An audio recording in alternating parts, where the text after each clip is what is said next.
Jambo wageni wetu wa leo wenye wamekuja. Tafadhali, kuna ngozi imepotea pale jikoni na kichwa. Tafadhali, kama umeuzika na kile kitu, tunaomba urejeshe mara moja. Wenye wamekuja kwa mazishi yetu, mimi ndio na tafadhali, nimesahau kitu.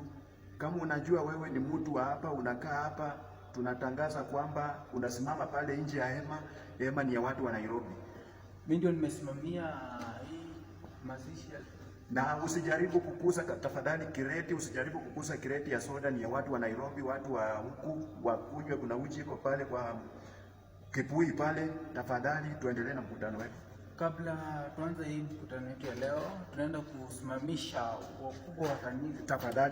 Tafadhali, kuna vitu zinaendelea kule sio vizuri. Tunaomba security yetu ambayo inasimamia mahali hapa itusaidie pale nyuma ya tendi, kuna vitu zinapotea pale. Namna gani? Mimi natengeneza program, kuna program hapo haiendi vizuri. Sitaongea, sio? Nitatangazaje? Na hii ndio kipaza sauti, inafaa ilete sauti kwa watu ndio wasikize.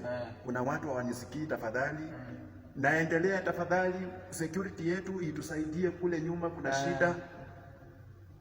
Sitaongea. Utaongea namna gani? Bangi nyemanza kutumia. Si mimi natangaza vitu zangu my friend, nikimaliza wewe unaendelea na zako. Niko na shughuli zangu pia mimi kule, nafasi yenye walinipea pale lazima nishughulikie venye natakikana.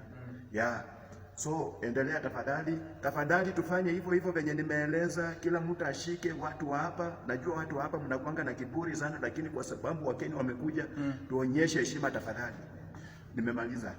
Sikupenda kwake, mtavumilia. Pengine bangi penye napeleka hivyo. Tafadhali, viti asitoshi. Watu wenye walikuwa naendea viti kule wakimbie, waangalie viti, watuletee viti. Kuna wageni wamesimama kule nyuma ya hema. Tunaendelea na tusimamishe pastor.